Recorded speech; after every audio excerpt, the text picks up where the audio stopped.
Salute omnes! This is a video about Latin in Genshin Impact. Today we are sharing some Latin used in English version of Genshin Impact. First, let's talk about some character names directly or indirectly from Latin. Venti, the animal Archimbarbatos, is pronounced Venti in Latin. This is the plural form of ventus, which means wind. This name is not just simply wind, but also the gods of winds in ancient Rome, derived from anemoi in ancient Greek. There are 4 anemoi, which are the north wind Boreas, the west wind Zypuros, the south wind Notos, and the east wind Euros. They are the north wind Aquilo, the west wind Favonius, the south wind Auster, and the east wind Vulturnus. Many memes relate Venti with the largest cup in Starbucks coffee. Well, Venti in Starbucks actually come from Italian, which means 20. And Italian 20, Venti, is derived from the 20 in Latin, viginti. Albedo, pronounced as albedo in Latin, means white color, whiteness, or progression of being white. This corresponds to the second step of magnum opus in alchemy, which are nigredo, albedo, gitrinitas, and rubedo. The fun fact is, albedo is feminine in Latin. However, albedo is a boy, not a girl, which means we can also treat this name as a Spanish or Italian name, but that would make it albedino. The name Diluc comes from Latin diluculum, which means down. No wonder he is the boss of Downwinery, huh? His father, which appeared in the manga and the personal story, is called Crepus, from Latin crepusculum, which means dusk. Like father, like son, huh? Barbara, as a religious in the church, might use the name of Saint Barbara, a martyr of Christianity of Roman Empire in 3rd century. Those that commemorate Saint Barbara is mostly from the Orthodox Church. Many of her paintings have a chalice, which might be the origin of Barbara's constellation.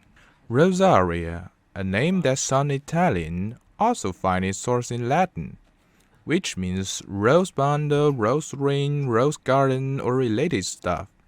This might be the reason why Rosaria have a lot of thorns in her design. Diona, also from Latin in some sense, came from the late Latin romanization of the Greek goddess Dione.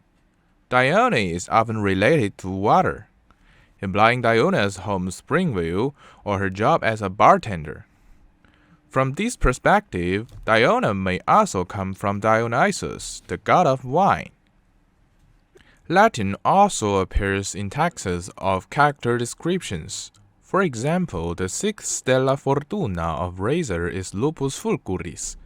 Lupus means wolf, and fulguris is the genitive of fulgur, which means lightning. These 2 words together would mean the wolf of lightning. After completing Razor's story quest, we unlock the weekly boss Lupus Boreas.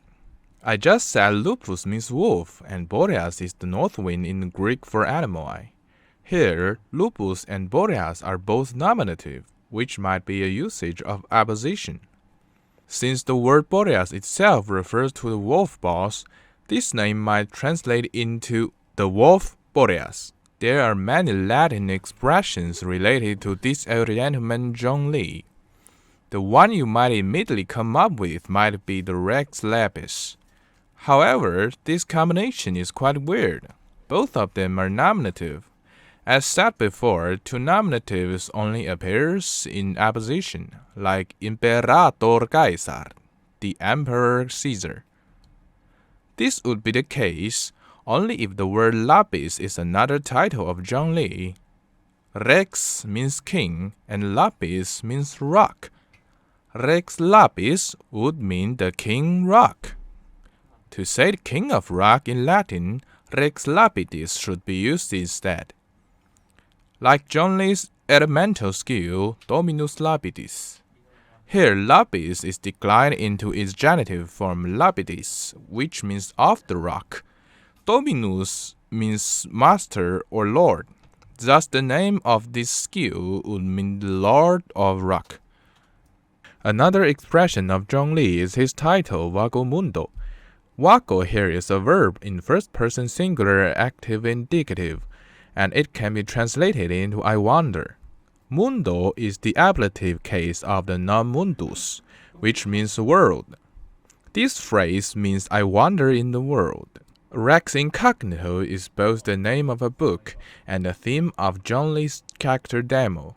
Here, Rex is obviously the aforementioned Latin meaning king. However, if incognito is also Latin, it should be incognitus, in order to agree in gender, number, and case. What might be the case is that both words are spelled in English after being borrowed by English. Also, incognito might come from Italian.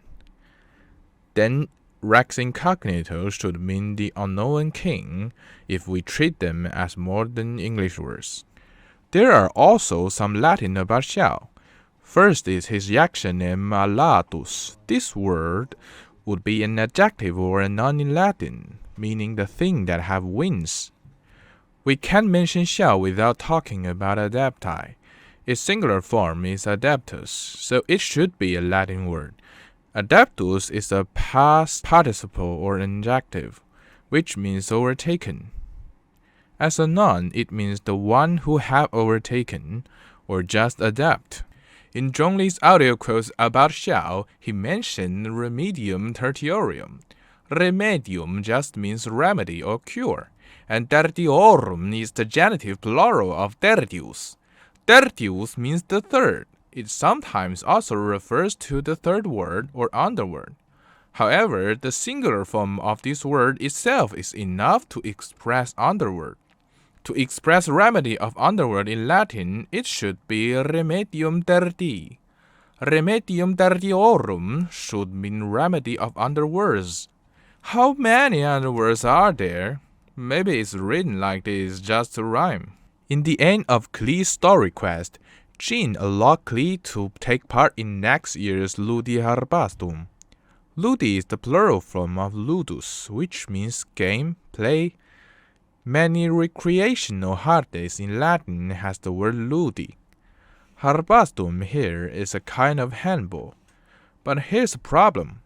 All the ludi holidays follows an adjective modifier, which is either an adjective or a noun in genitive case.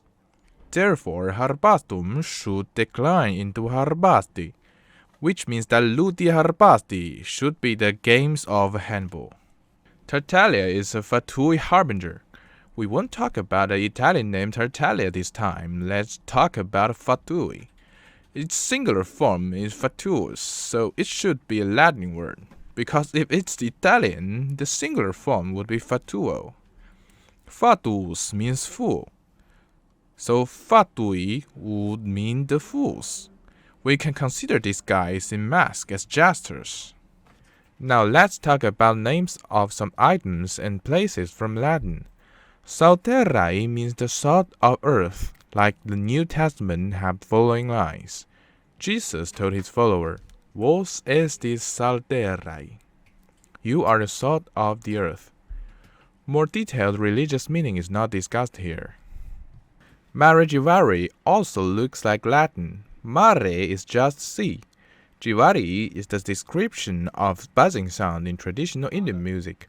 The phrase together may mean the sea of buzzing sound. Many genitives end with e. Maybe Givari looks like a genitive, so it's written after mare. 4 is etymology. Mare Givari is probably in Sumeru or named by the Sumeru Academia. The local specialty called lapis is also Latin. As said before, if lapis were declined into lapidis, it would mean the heart of rock. Otherwise, it's just the heart rock. Etymologistes, Geoculus, Electroclus, after removing the element prefixes, the remaining part, oculus just means eye. Oculi is its plural form, eyes. This word, the Aquila Favonia, Aquila means eagle. Favonia is just Favonius turned into feminine. However, Favonius is a noun. Such change is only possible for adjectives. To express eagle of the west wind, it should be Aquila Favonii. Favonia is probably not Latin, unless we accept that it is a Latin word that looks Latin-English. Mappa mare. Well, I have no words. It would look like napkin. C. Both in nominative singular. From its Chinese name, it might want to express the atlas of seas and lands. So why not just write atlas marum terrarumque? Or just the atlas marum? The Latin word mappa, without a context, means napkin. The English map sense should be mappa terrae in classical Latin.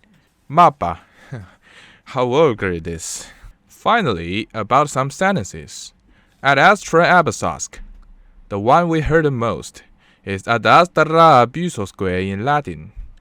This sentence may be quoted from the line ad astra, to the stars. Ad astra abysosque is to the stars and abysses. Very mysterious, isn't it? An achievement in Tsurumi Island is called nihil sub caligine novum, from nihil sub sole novum, meaning there is nothing new under the sun. Caligine is the ablative form of caligo, which means mist, fog. This sentence means there is nothing new under the fog. I came, I saw, I conquered, from Julius Caesar's famous line, Veni Vidi Vici. Okay, that's it for this video. Next time we will talk about constellation names of characters. See you next time.